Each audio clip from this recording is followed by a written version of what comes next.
Viewer discretion is advised. I dare you! I dare you to get up off of that bar stool. What'd you say? You come one step closer, I'll break my dick off in you. Hey, wait, that didn't sound good. I swear to God, you probably learned how to drive from Helen Keller. If you pull over, man, I'm gonna beat your ass. Must have skills number 25. De-escalation, breaking contact, and winning. I don't think we can talk about de-escalation, breaking contact, without first talking about why it is we train at all. Something we start every program with, every class, even many of these discussions. What is your goal? What's your desired end state? If your desired end state is to live a long and full life, our actions, our training, our mindset, the thoughts that dominate our head should support that desired outcome. So, if your desired outcome is I want to be here in this place where I stay out of trouble and live a long, full life, the way in which we approach trouble or things that could be trouble should support that outcome. Every man I know has the ability to lose his shit, to lose his cool, myself included. But it is a man that meters himself, does the right thing at the right time, like Super Dave says, that usually is going to win. Winning is not always being the better fighter or the guy that draws faster, but the one that goes home. Now, some of you hear me talk about this and you say, Mick's a puss. He says walk away from trouble. Mick's smart. Mick's been in trouble. Mick's had handcuffs put on him. Mick's telling you this because Mick cares about you. Every day in America, a well-intentioned person does the wrong thing, escalating violence where they could have suppressed it or walked away from it, and instead goes from a lawful citizen to an unlawful citizen. And there is a fine, fine line. Something as simple as goading somebody into a fight or continuing to push to escalate to add fuel can put the onus on you, where you would have had the opportunity to leave, to flee, to walk away. Now make no mistake, if life and liberty are in jeopardy now, right?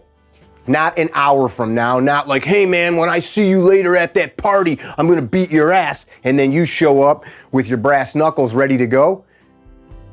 Doesn't work. I'm talking about when right now there's a problem, and if I don't use force, things are gonna be bad. That's not what I'm talking about. Make no mistake.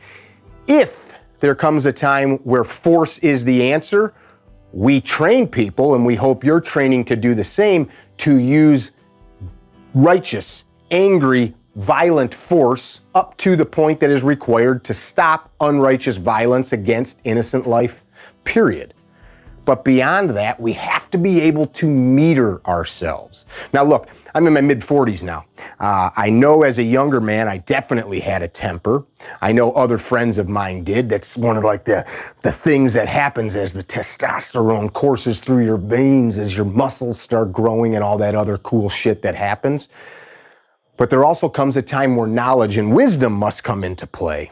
And you need to be able to not only understand what's happening inside of you physiologically, that fight or flight response that's been programmed into our DNA by our ancestors. You getting mad, part of that righteous anger is saying, this person is trying to do wrong to me.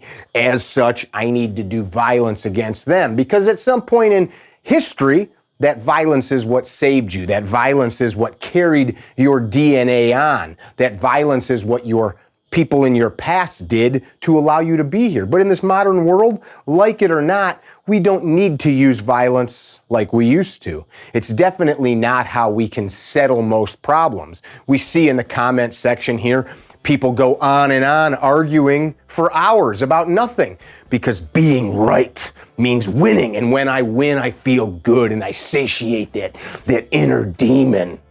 Well, that's stupid. It's dumb. Gives you high blood pressure, wears your heart out, causes you to die young, which doesn't support the goal of living a long, full life. De-escalating, breaking contact is one of the most important lessons that you can learn. It's our 25th lesson here in the must-have skills section. We've been doing this a couple of years now. I hope that you've been enjoying them. Invest energy in understanding what's going on inside of you here and here as you get keyed up, as anger or any other emotion starts to rise up that would cause you to make bad decisions that could lead to escalating violence or danger. I've known family men that while behind the wheel with their family in the car have chased somebody that cut them off. Is that protecting your family because you're chasing somebody with your kids in the back seat? I've known married men who have got out of a car. And none of these people are my close friends, but I've listened to these stories. I've known married men that have gotten out of a car in a street and gotten in a fist fight while their wife and kids are in a car next to them. Is that protecting you and your family? Dad going off to jail for getting in a street fight?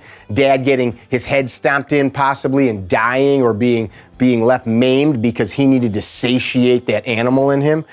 All of those things are selfish. Those are selfish actions of a boy.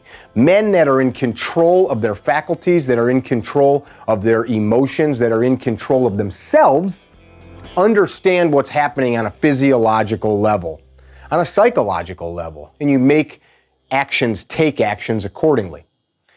We need to learn how to break contact in violent or potentially violent situations.